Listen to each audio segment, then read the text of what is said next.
Assalamualaikum warahmatullahi wabarakatuh. Alhamdulillahirabbil alamin, wassalatu wassalamu ala asrofil anbiya'i wal mursalin wa ala alihi wa sahbihi ajmain, amma ba'du. Pertama-tama, marilah kita panjatkan puji dan syukur atas kehadirat Allah Subhanahu wa Ta'ala yang telah melimpahkan rahmat dan hidayahnya kepada kita semua. Sholawat serta salam selalu tercurah limpahkan kepada junjungan kita Nabi Muhammad Sallallahu Alaihi Wasallam. Semoga kita semua mendapat syafaatnya di akhir zaman. Amin. Quran Surat Al-Isra ayat 23 yang artinya, dan hendaklah kamu berbuat baik kepada ibu bapamu dengan sebaik-baiknya. Jika salah seorang di antara keduanya atau kedua-duanya sampai berumur lanjut dalam pemeliharaanmu, maka sekali-kali janganlah kau mengatakan kepada keduanya perkataan yang membentak mereka, dan ucapkanlah kepada mereka perkataan yang mulia. Ada berbahasa, kasih ibu sepanjang masa, kasih anak sepanjang galah. Bahkan tak akan terbalas oleh anak-anaknya apa yang telah diberikan oleh seorang ibu. Sosok yang akan terus ada dengan penuh kasih sayang menjaga anak-anaknya serta keluarganya. Betapa besar peranan seorang ibu dalam mengasihi dan mendidik anak-anaknya. Bahkan, bila dibandingkan dengan ayah, peran ibu jauh lebih besar dalam mendidik anak-anaknya. Seperti yang telah ditegaskan Rasulullah Shallallahu Alaihi Wasallam dalam hadisnya yang berasal dari pertanyaan seorang sahabat, "Ya Rasul, siapakah orang yang harus aku hormati di dunia ini?" Rasul menjawab, "Ibumu." Kemudian ia bertanya kembali, "Lalu siapa?" Rasul menjawab, "Ibumu." Kemudian lagi, "Ya Rasul," tanya orang itu. Rasul menjawab, "Ibumu."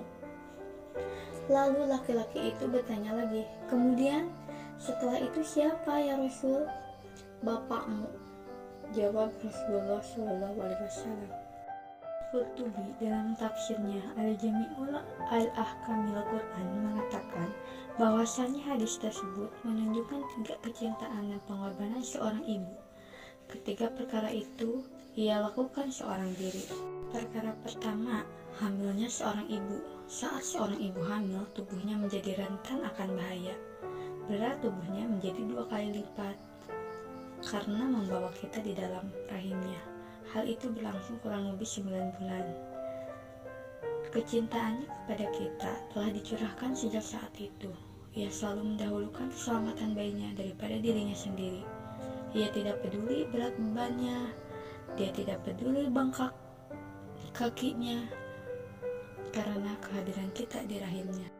Perkara kedua, saat ibu melahirkan dan menyusui. Saat-saat inilah yang dinantikan oleh seorang ibu, saat dimana ia dapat melihat buah hatinya selama kurang lebih 9 bulan. Namun saat ini juga merupakan saat-saat paling beresiko tinggi dalam hidupnya, karena melahirkan rentan sekali dengan kematian. Tak sedikit ibu yang rela mengorbankan waktunya, tidurnya, dan kesehatannya demi menyusui tengah malam buah hatinya. Perkara ketiga, saat mendidik. Setelah melewati masa-masa kritisnya ketika melahirkan, ia harus menyusui bayinya sebagai makanan pertama si bayi. Dalam benaknya hanya ada bagaimana agar bayinya tumbuh sehat. Tugas seorang ibu tidak lantas selesai begitu saja. Setelah bayinya tumbuh dewasa, ia harus mendidiknya agar kelak menjadi anak yang soleh dan soleha. Mendidik dengan cinta dan kasih sayang, kesabaran, dan keikhlasan. Hadis secara jelas, kita semua wajib menghormati lebih tinggi sosok ibu di dunia ini. Itulah pentingnya setiap anak memberikan rasa hormat dan patuh kepada kedua orang tuanya, terutama ibu. Sebab kasih sayang yang diberikan seorang ibu melebihi sayangnya terhadap yang lain.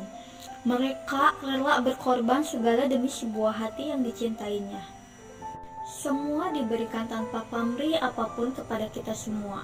Ia menjadikan pangkuan menjadi ayunan, memberikan kebaikan, dan apabila kita sakit, kesusahan yang luar biasa baginya. Betapa banyak kebaikan ibu. Tentu tak pantas kita semua membalasnya dengan akhlak yang tidak baik. Ia selalu mendoakan anak-anaknya dengan taufik, baik secara sembunyi maupun terang-terangan. Tatkala ibu pun membutuhkanmu di saat usia yang renta, sangat pantaskah kita semua menyempatkan untuk membelai dan membahagiakannya? Karena tak tahu juga sampai kapan kita akan terus ditemani sosok ibu. Maka sebelum penyesalan menyergap kita, di momen-momen bahagia ini, kita bahagiakan ibu dengan cara mendoakan ibu bapa. Doa merupakan senjata orang mukmin. Biar jauh beribu batu, tapi jangan lupa mendoakan kesejahteraan mereka. Doa juga pengikat kasih sayang antara ibu, ayah, dan anak. Ibu bapa bukannya mau uang sepeser pun. Mereka hanya ingin perhatian.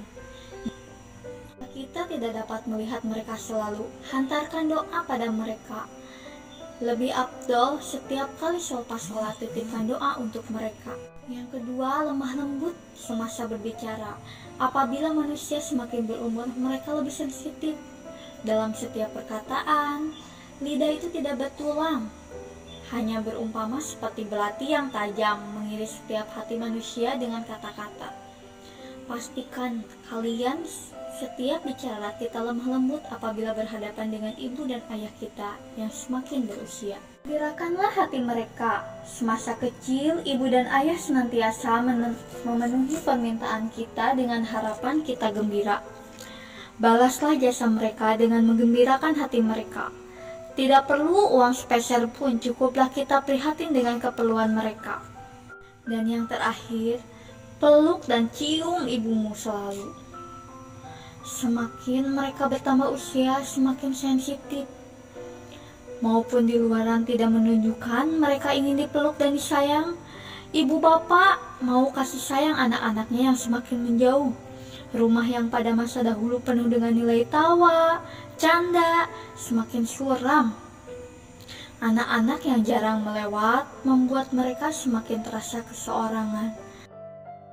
Sekian kultum hari ini. Selamat berbuka puasa dan jangan lupa berdoa dan tarawih bersama. Wabillahi taufiq wal hidayah. Wassalamualaikum warahmatullahi wabarakatuh.